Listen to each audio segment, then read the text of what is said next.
화장품 섹터는 일단 좀 유통처럼 어떤 업종별로 좀 분류하기 좀 애매한데 이건 좀 기업별로 봐야 되나요? 한번 좀 이렇게 분류를 좀 쉽게 좀 해주시죠. 밸류체인 상으로 볼 수가 있죠. 그러니까 그 유통도 이제 밸류체인이 있는데 화장품도 밸류체인이 있죠. 일단은 생산하는 업체가 있고요. ODM 업체가 있을 거고, OEM, ODM 업체가 있을 거고, 그 다음에 생산하려면 또 원료가 있어야 되잖아요. 그래서 이제 원료 업체하고 부자재 업체가 있을 거고, 그 다음에 브랜드 업체가 있을 거고, 그 다음에 이제 유통 업체가 있죠.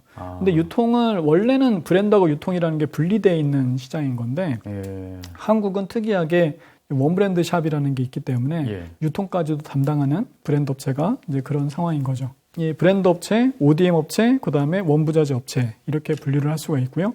그 다음에 브랜드 업체 가운데서는 럭셔리하고 이 중저가는 약간 좀 편차가 커요. 성격이. 비즈니스의 성격이. 그래서 럭셔리 브랜드와 중저가 브랜드를 또 좀 분리를 합니다. 투자 전략이 완전히 다르기 때문에. 그럼 일단은 가장 이제 그 소비자에 가까운 쪽부터 본다면은 브랜드 업체인데 그렇죠. 거기에 럭셔리 업체는 어디가 있습니까? 럭셔리 업체라고 하게 되면 이제 글로벌리 뭐 랑콤이라든지 에스티로더라든지 시세이도, 뭐 SK2 뭐 이런 뭐 나스, 맥, 바비 브라운 뭐 이런 게 다 이제 럭셔리 브랜드들인데 그걸 보유하고 있는 업체들이 될 거고요. 근데 글로벌리 그 큰 업체들 로레알이나 에스티로더나 다 럭셔리 브랜드를 서너 개 정도씩 포트폴리오를 구성을 하고 있고, 그다음에 이제 중저가도 또 많이 가지고 있고, 비즈니스를 전개를 하고 있죠. 우리나라도 마찬가지죠. 아모레퍼시픽도 설화수라는 럭셔리 브랜드를 가지고 있고, 중저가로 이제 라네즈, 마몽드, 아이오페 뭐 이렇게 보유하고 있고요. LG생활건강도 후라는 럭셔리 브랜드, 오휘 이렇게 가지고 있고, 그 아래 이제 뭐 라크베르 뭐 이런 여러 가지 중저가 브랜드를 더페이스샵 이런 브랜드들 가지고 있는데 LG생활건강은 중저가 브랜드가 좀 많이 약하죠. 아모레퍼시픽과 2010년 전후 그 아모레퍼시픽과의 대전에서 많이 패했기 때문에 그래서 아모레퍼시픽이 이니스프리하고 에뛰드하우스, 아리따움 중심으로 해가지고서 쭉 치고 나갈 때 이제 LG생활건강 같은 경우에는 이 뷰티플렉스라고 하는 멀티 브랜드 샵이 있었거든요. LG생활건강 브랜드만 파는 그런 쪽이 상당히 약해졌고 요즘 라크베르 이자녹스 찾는 사람들 없거든요. 아마 어머님 세대들만 알 거예요. 그 정도로 중저가가 상당히 약해졌죠. 더페이스 샵을 인수를 했습니다만은 사실상 뭐 실패했고 그래서 LG생활건강은 진짜 이제 후밖에 남지 않은 이제 그런 상황인데 그 후가 중국에서 대박이 나서 지금은 화장품 매출 1위 업체가 LG생활건강이 됐죠. 아모레퍼시픽이 아니고. 아무튼 이렇게 럭셔리 브랜드하고 중저가 브랜드를 나눌 수가 있고 중저가 브랜드만 가지고 있는 회사는 우리나라에서 이제 AVCNC 같은 회사들 그리고 상장되어 있지 않지만은 뭐 스킨푸드 그다음에 내추럴 리퍼블릭이라든지 뭐 이런 원브랜드샵 업체들이 있고요. 그리고 AHC, 뭐 닥터자르트 뭐 이런 브랜드들이 다 중저가 브랜드들이라고 볼 수가 있죠. 이제 럭셔리하고 중저가의 가장 큰 차이는 뭐냐 하게 되면 그 상품의 브랜드 연속성이에요. 브랜드 연속성. 그러니까 럭셔리 브랜드 같은 경우에는 한번 그 반열에 오르기가 되게 힘들지 한번 반열에 오르면 그냥 쭉 가는 성향이 있어요. 지속성이 있다. 브랜드 로열티가. 이거 생각해 보시게 되면은 한 10만 원, 20만 원 주고서 그 물밖에 없는 물이 전체의 90% 이상을 차지하는 그런 제품을 산다는 게 사실 선뜻 손이 안 가거든요. 그러니까는 그걸 산다는 말은 그 제품에 대해서 굉장한 브랜드 로열티를 갖고 있다는 것을 의미하는 거거든요. 그래서 화장품은 사실은 굉장히 브랜드 로열티가 높은 그 카테고리예요. 화장품은 똑같은 성분을 가지고 있더라도 누가 만드는지가 되게 중요하죠. 이 성분을 화장품 사실 때 이렇게 뒤집어 가지고서 성분을 면밀하게 분석을 보고 글리세린이 얼마 들어가 있지 뭐 이런 거 보는 사람 없을 거란 말이죠. 그 브랜드를 보고 사는 거죠. 삼성전자의 휴대폰이나 PC 막 이런 거 자동차 이런 것들을 일단 오케이 벤츠 좋아요. 하지만 최소한 스펙은 보죠. 그렇죠, 다 이게 몇 기통인지 이런 건 다 본단 말이죠. CPU가 얼마인지 램이 얼마인지.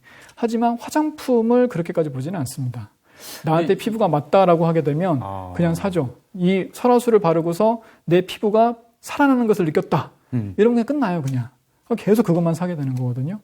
그래서 플라시보 효과라고도 볼 수가 있는 건데 가장 브랜드 로열티를 추구하는 비즈니스가 이런 화장품, 그다음에 명품, 가방 뭐 이런 것들이 상당히 브랜드 로열티를 추구한다고 볼 수가 있는 거죠.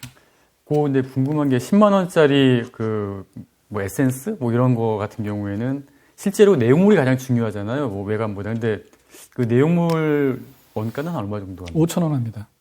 10만 원짜리인데 네, 5,000원이에요. 5,000원입니다. 5,000원. 화장품 아까 이제 밸류체인 말씀드렸는데 원부자재, ODM 이제 이게 브랜드 업체 있잖아요.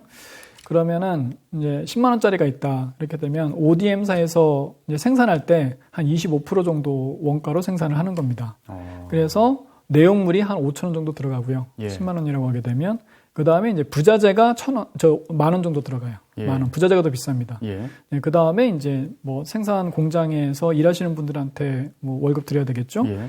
광열 수도비 예. 뭐 이런 것들 생산 원가가 또 10,000원 정도 들어가서 예. 25,000원이 되는 거고 나머지가 마케팅비가 한 20에서 30% 정도를 차지를 하고요. 그 다음에 유통 마진, 예. 그 다음에 이제 브랜드 업체들의 마진. 그래서 럭셔리 브랜드 같은 경우에는 한 25% 정도 영업이익률이 됩니다. 굉장히 높은 거죠. 근데 뭐 제 아내 얘기도 이렇게 또 뭘 바르면은 그 비싼 게 다르다고 그러던데요. 네. 근데 5,000원짜리인데 그게 다를 수 있을까요? 뭐 5,000원짜리나 뭐 3,000원짜리나 그게 그거 아닌가? 달라야죠. 예, 달라야죠. 예, 그런데 그 가격만큼 다르지는 않다라고 볼 수가 이제 참. 요거를 너무 또 이렇게 똑같다라고 말씀드리면은 예. 예, 그러면 안 되겠죠. 예. 근데 아무튼 뭐 그 화장품 연구원이 이제 하는 말을 그대로 옮기게 되면 원료는 그렇게 큰 차이가 나지 않습니다. 예. 이제 이 대목에서 이제 그 다음 단계, 그 전 단계죠. 그러니까 그 ODM, OEM 방식. 예. 이게 좀 약간 전 잘 이해가 안 가던데. 예. 그 화장품, 특히 ODM 같은 경우에는 화장품 업계에서 굉장히 중요한 위치를 그쵸? 차지하더라고요. 예. 네네. 이게 뭐가 다른가요? 이게? 이게 이제 ODM이라고 하게 되면 이 오리지널 디벨롭먼트 매니팩처라고 하죠. 예. 그래서 이 생산자가 직접 개발을 한 거예요. 생산자가 개발을 한 겁니다. 그래서 처방전의 소유권이라는 게 이 처방전이라고 하거든요. 화장품의 그 만드는 어떤 배합의 비율이라든지 성분이라든지 그런 내용을 다 담고 있는 걸 처방전이라고 하는데 네. 처방전의 소유권이 ODM 생산업체한테 있으면 ODM이라고 하고요. 예. 그게 이제 주문자 생산 방식이라고 하죠. 그렇죠. 그래서 이 바이어 브랜드 업체들한테 있으면 이제 OEM이라고 합니다. 그래서 OEM은 처방전을 아모레퍼스픽이나 LG생활건강이 가지고 있고 예. 생산만 이제 위탁을 하는 거예요. 위탁 예. 생산이죠. 위탁 예. 생산. 그래서 마진이 상당히 박하죠. 예. 거의 뭐 제로 마진으로 생산하기도 합니다.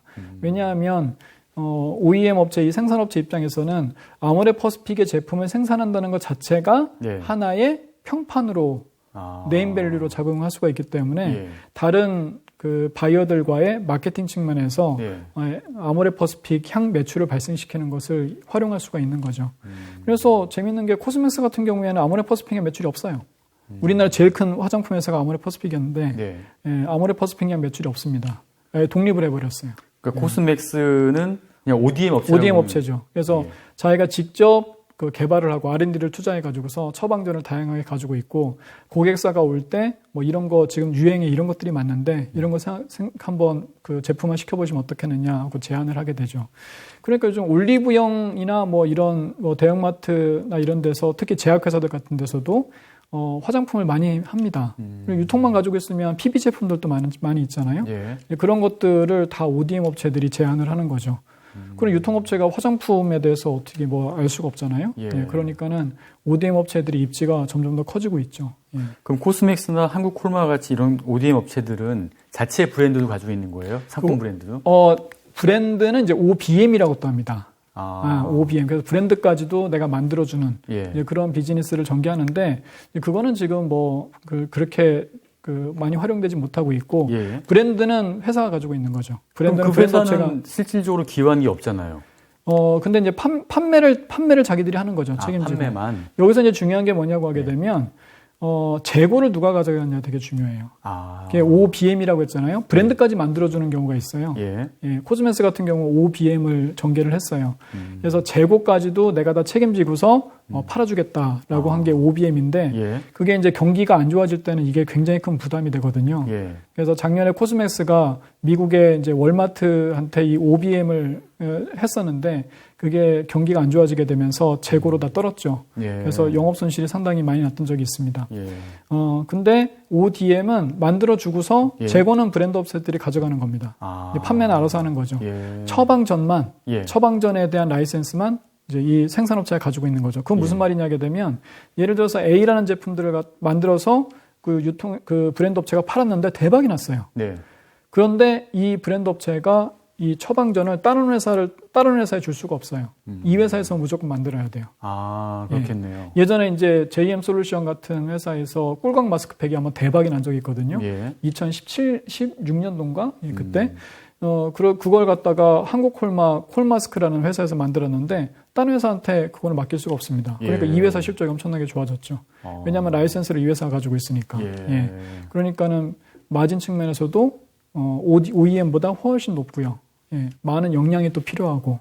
그렇습니다. 근데 제가 만약에 ODM 업체라면은 제가 이제 그 제품 처방전에 대한 권리도 갖고 있고 생산도 직접 하잖아요. 그러면 제가 직접 유통까지 할 것 같은데 왜 그런 현상이 안 벌어지죠? 말씀드린 것처럼 유통은 이제 좀 별개의 문제고 브랜드 사업을 직접 하겠다라는 거잖아요. 예. 그럼 적이 많아지죠. 경쟁사가 되는 거잖아요. 그렇죠. 아모레퍼시픽의 물건을 만들어주고 있는데 예. 이 ODM 업체가 직접 브랜드까지 전개를 하고 있어요. 예. 그럼 아모레퍼시픽이 기분 나쁘죠. 그 ODM 업체는 아모레퍼시픽이라든가 LG생활건강의 제품까지도 만들어주니까. 네네. 그런. 그러니까는 ODM 업체가 직접 브랜드 비즈니스를 하게 되면, 예. 그럼 브랜드 업체들이 내가 너한테 왜 맡기니? 난 딴 회사한테 맡길래 뭐 이렇게 되는 거죠. 예. 예.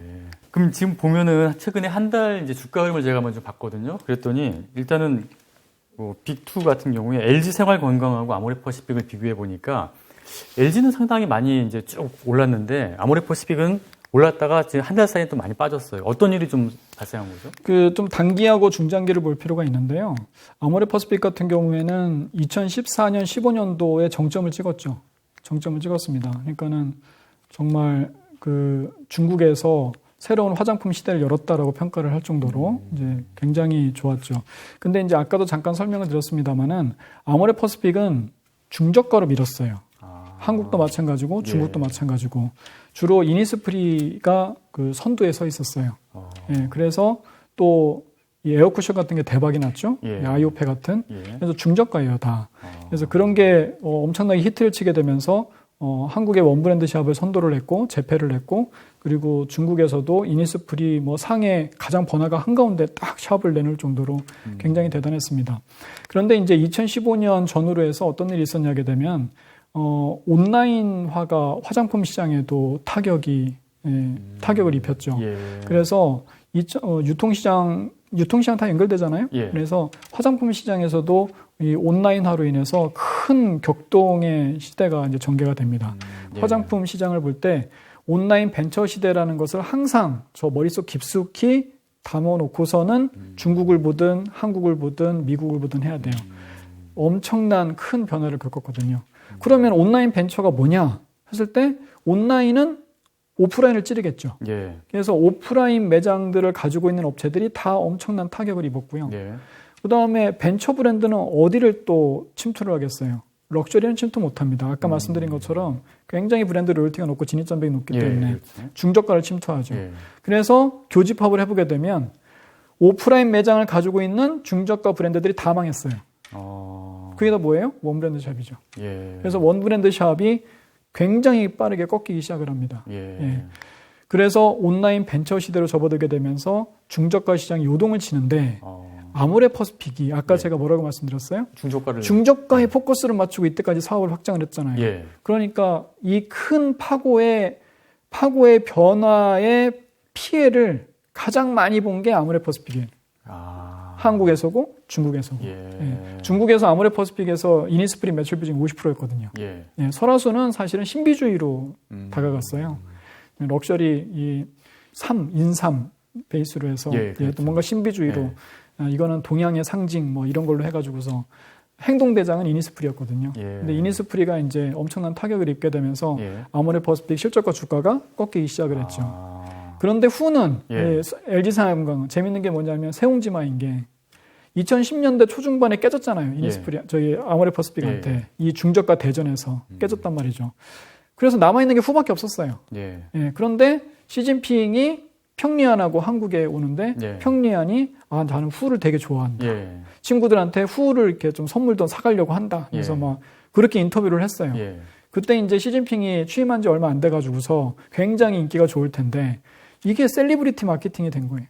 그래가지고서 중국에서 난리가 났습니다. 후 열풍이 일었죠. 그래서 후가 LG생활건강의 화장품 사업을 다 끌어올린 거죠.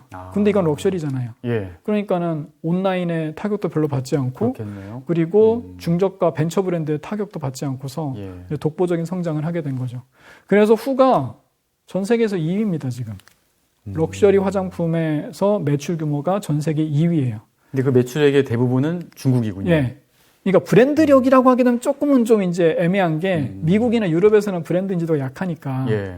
이게 2위다라고 말하기는 힘든데 매출 규모만 따지게 되면 랑콤이 4조고 네. 4조 원이고 LG생활건강의 후가 2.6조 원이에요. 2조 6천억 원. 시세이도도 2조밖에 되지가 않고요. 에스티로도도 2조밖에 되지가 않습니다. 그러니까는 우리가 굉장히 큰 럭셔리 브랜드를 한국이 지금 가지고 있는 거죠. 자, 그럼 LG생활건강 아모레퍼시픽의 상황을 이제 그렇게 해서 정리하면 될 것 같고, 최근에 다 그런 영향 때문에 지금 이제 서로 희비가 엇갈리고 있다라는. 그렇죠. 희비가. 최근에 희비가 엇갈렸고, 예. 근데 아모레퍼시픽의 주가가 한참 다운되다가 최근에 좀 올라왔었거든요. 그게 이제 뭐냐고 하게 되면 중저가 비중이 계속 떨어지고 설화수는 살아 있었거든요. 예. 예, 설화수의 매출 비중이 이제 올라가면서 실적이 이제 턴하게 되는 예. 그런 모습을 작년 4분기부터 이렇게 보여줘가지고서 주가가 좀 올라왔다가 예. 최근에 떨어진 거는 618 때 좀 실적이 안 좋았어요. 이니스프리로 한 번 더 이렇게 열심히 뛰었는데 예. 성과가 별로 안 좋았어요. 예. 예, 그래서 실적 부진, 618 행사 부진으로 해서 좀 주가가 조정을 받은 거고 예. 후 같은 경우는 뭐 중국에서 워낙 입지가 계속. 크니까 예, 이번 실적도 되게 좋았고 예.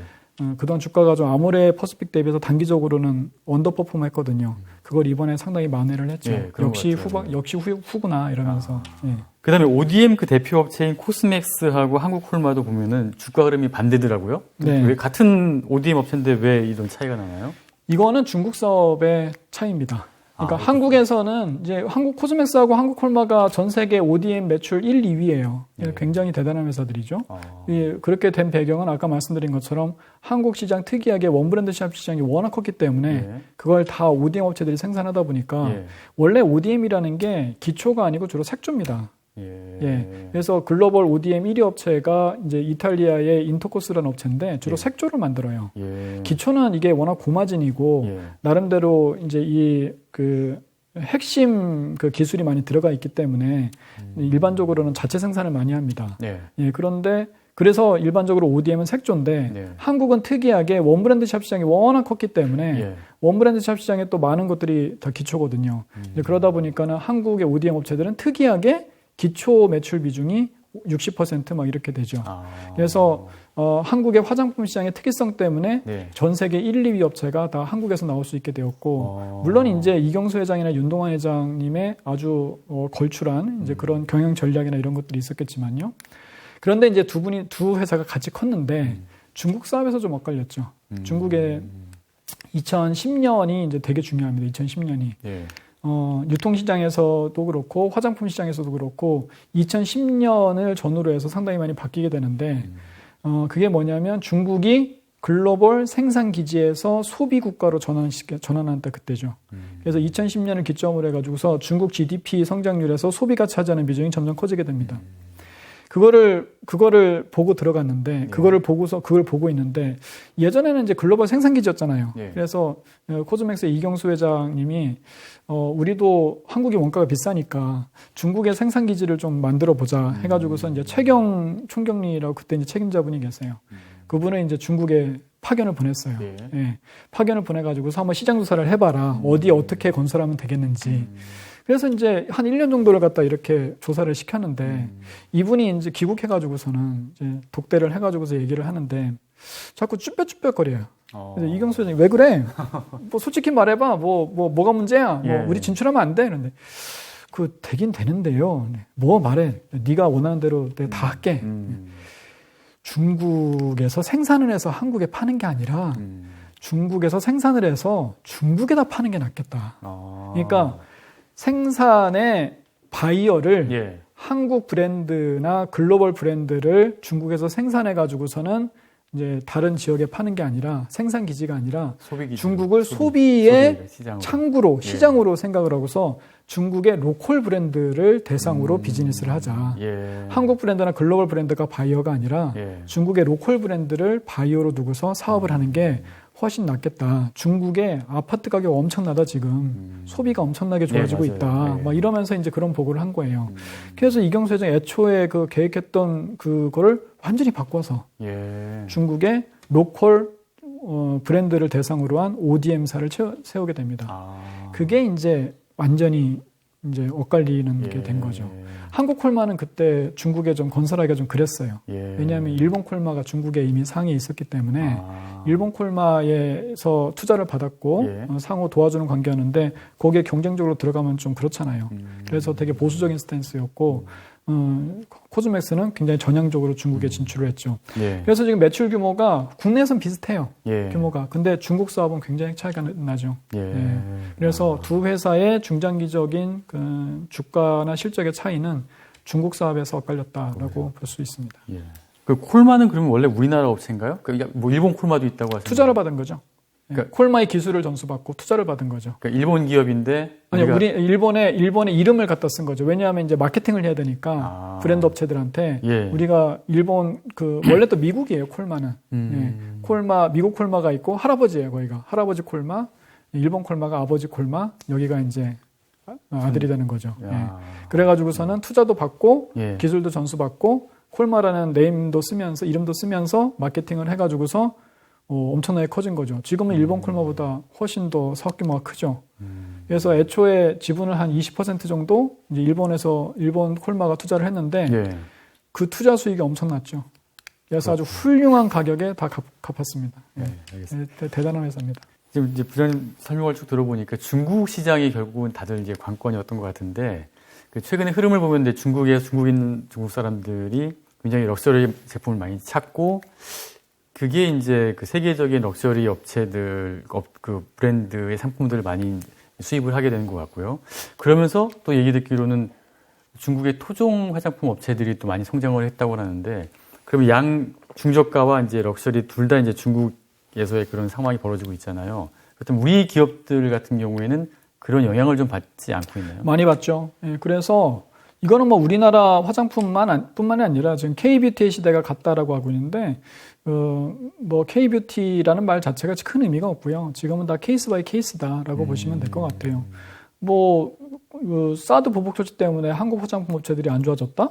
그럼 후는 계속 성장했잖아요. 그죠? 그러니까는 그 사드 보복 조치 때문이었다라고 단정짓기도 어려운 거고, 브랜드 업체는 철저하게 브랜드력으로 승부를 하는 겁니다. 근데 중국 화장품 시장에 이제 변화가 크게 세 가지로 요약이 되거든요. 첫 번째가 럭셔리 브랜드 소비가 많이 확대가 되고 있다.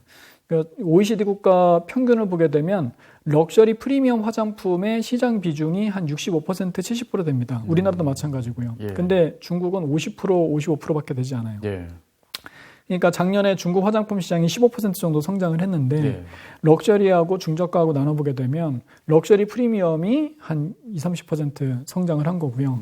그다음에 중저가 쪽은 한 5%밖에 성장하지 못한 겁니다. 그러니까 럭셔리 쪽의 성장률이 훨씬 높고 커지고 있는 거죠. 근데 럭셔리 브랜드는 철저하게 다 수입이죠. 중국 로컬 업체들은 그 단계로 가지 못했거든요. 중국 소비자들의 눈높이가 굉장히 높습니다.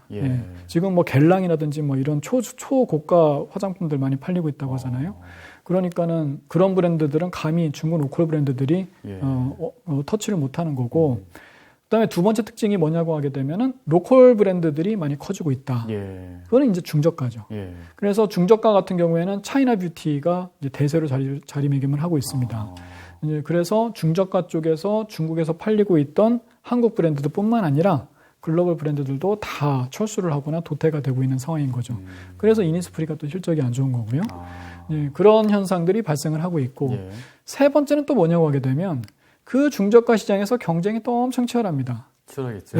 그러니까 이게 중국의 화장품 시장 규모가 뭐 50조, 60조 막 이렇게 말이 나오는데 중국에서 시장 점유율 1등하고 있는 로컬 브랜드의 매출 규모가 1조가 안 돼요.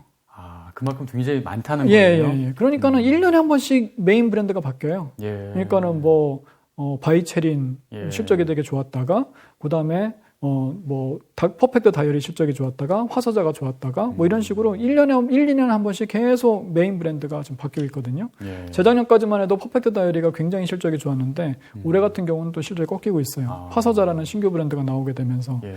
이제 그러니까는 경쟁이 굉장히 이제 치열한 거죠. 예. 그러니까는 중국에서 한국 화장품 업체들이 선전을 할 수 있는 길은 크게는 두 가지가 있는 거죠. 하나는 럭셔리 쪽에서 브랜드 로열티를 쌓아가는 방법. 예. 그걸 이제 후하고 설화수가 지금 하고 있는 거고 예. 이거는 다른 회사들은 너무 들어오기 힘들지 않겠느냐. 예. 럭셔리 브랜드는 이게 1, 2년 만에 쌓이는 게 아니기 때문에요. 그렇죠. 그다음에 이제 중저가 쪽은 ODM 업체들이 한국의 ODM 업체들이 워낙 기술력이 좋기 때문에 예. 이번에 그 6.18 행사에서 탑 20 화장품 중국에서 많이 판매된 그런 브랜드들 가운데 17개를 코스맥스에서 만들었다고 하거든요. 대단한 거죠. 예. 그 가운데 4개가 한국 브랜드고 14개가 중국 로컬 브랜드입니다. 예.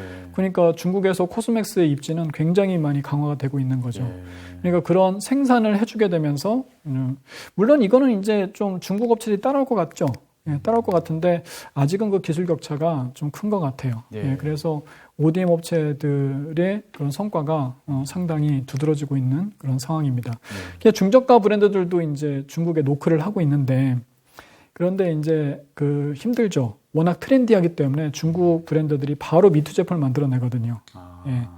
뭐 예전에 2014년, 15년도 별그대 예. 이후에 이제 한국 브랜드들 굉장히 많이 중국에서 떴는데 미투 제품들 다 나왔어요. 설화수의 미투 제품 월화수. 되게 참신하잖아요. 예. 네이처 리퍼블릭의 미투 제품 네이처 리턴. 예. 예. 코웨이가 화장품이었거든요. 중국에서는. 예. 쿠웨이 이렇게 나오고. 예, 그런 식으로 미투 제품들이 어마어마하게 나왔거든요. 그러니까는 예. 한국 중저가 브랜드들이 중국에 가서 쉽지가 않죠. 그래서 이제 여러 브랜드들이 상당히 그 좋았다가 나빠지고 2014년 때 보게 되면은 중국에서 대박친 브랜드가 이제 이츠암블의 달팽이 크림이라든지 예. 마유 크림 뭐 이런 것들인데 지금 아무도 안 찾아요. 굉장히 트렌디하거든요. 예. 그러니까 중저가 브랜드들이 중국에서 성공하기도 힘들 뿐더러 예. 성공한다고 해도 오래 가기가 힘들기 때문에 투자자 입장에서는 상당히 조심을 해야 되는 거죠. 그 저희 개인 투자자들 같은 경우에는 이 화장품 쪽에 좀 투자 전략이라고 그럴까 할 때 뭐 어떤 점을 좀 주의하면 될까요? 제일 중요한 게 브랜드력입니다. 제일 예. 중요한 게 브랜드력. 그러니까는 이제 저기 아래 있는 회사들을 그렇게 보시면 안 돼요. 예, 다른 이제 시크리컬한 종목들, 화학이라든지 뭐 조선, 철강 뭐 이런 데들은 경기적인 흐름에 따라서 많이 이제 그 그렇죠. 사이클이 있잖아요. 예. 근데 브랜드 업체들은 그런 게 사실 별로 없습니다. 좋은 브랜드들은 그냥 계속 가는 거고요. 예. 안 좋은 브랜드들은 회복하기가 쉽지가 않습니다. 예. 그래서 싼 걸 찾지 마시고 예. 브랜드력이 높은 업체들, 그런 업체들은 저점을 올리면서 가거든요. 예. 그러니까 예를 들어서 에스티로더 같은 로레알 같은 업체들 보시게 되면 주가 흐름 보시게 되면 한번 경기 사이클 있잖아요. 네. 아까 이제 유통업체들은 이렇게 떨어진다고 했잖아요. 예. 예. 근데 여기는 이렇게 올라가고 있어요, 지금. 이렇게. 계속 상승하고 예. 있군요. 저점이 상승하고 있어요. 예. 예전에 제가 2015년에 분석할 때 그때 그 글로벌 럭셔리 브랜드 업체들의 밸류에이션이 한 20배 정도였거든요. 전 지금 다 35배예요. 그러니까 EPS 증가폭도 되게 컸지만 예. 밸류에이션 상승에 의해서 또 초과 수익을 기록을 할 수가 있었던 거거든요. 예. 그러니까 브랜드력이 높은 업체들, 이제 온라인화가 심화가 되면서 더 그런 가치가 높아졌죠. 왜냐하면 예전에는 해외 진출한다는 게 되게 힘들었어요. 왜냐하면 예. 현지 법인도 세워야 되고, 예. 그러면은 사업소 임대료도 내야 되고, 직원도 뽑아야 되고, 예. 그러니까는 고정비가 들어가잖아요. 그러니까 본국 대비해서 항상 가격이 높죠.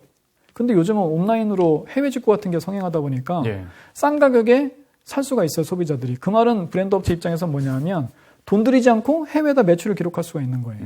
그러니까는 소비 국경선이 없어졌다라고 예. 할 수가 있는 거고. 그래서 컨슈머 업체들을 이제 투자할 때 이런 온라인화에 의해서 시장이 많이 변하고 있으니, 특히 소비 국경선이 사라지고 있으니 이런 시간과 공간의 제약을 허물어 버릴 수 있는, 제약을 받지 않는 이제 그런 업체들한테 투자하는 것이 맞고, 그런 대표적인 업체가 글로벌 브랜드 업체다. 예. 그래서 나이키, 뭐 아디다스, 예. 로레알, 에스티로더 뭐 이런 업체들, LVMH, 커링 뭐 이런 업체들 보게 되면 다들 뭐 지금 중국이 그 글로벌 럭셔리의 블랙홀이었는데 맞아요. 중국 다음에 또 뭐 동남아도 인구 되게 많습니다. 예. 인도도 또 어마어마하죠. 그러니까 글로벌 브랜드 업체들의 성장 여력은 뭐 사실은 무궁무진하다 이렇게 볼 수가 있는 거고 예. 한국의 컨슈머 업체도 사실은 브랜드를 키워야 되는 거죠. 소프트 파워라고 하는데 미국이 전 세계 1위잖아요. 예. 모든 기술에서. 메이드 인 USA 하면 최고를 치는데 미국이 프랑스에 대해서 유일하게 열등감을 가지고 있는 게 이 패션하고 화장품이에요. 메이드 인 프랑스가 메이드 인 USA보다 높아요. 그렇죠. 예. 예. 이거는 뭐 계속 고착화되는 거고. 예. 예.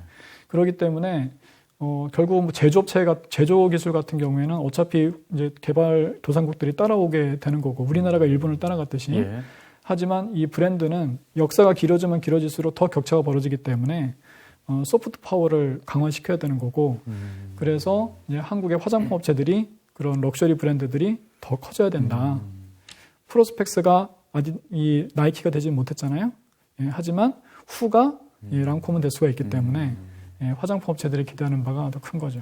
화장품 분야에서는 이제 글로벌 브랜드, 그 브랜드 가치가 가장 중요하다라고 이제 강조를 하셨고요. 그 측면을 잘 고려해서 투자 전략을 세우시기 바랍니다.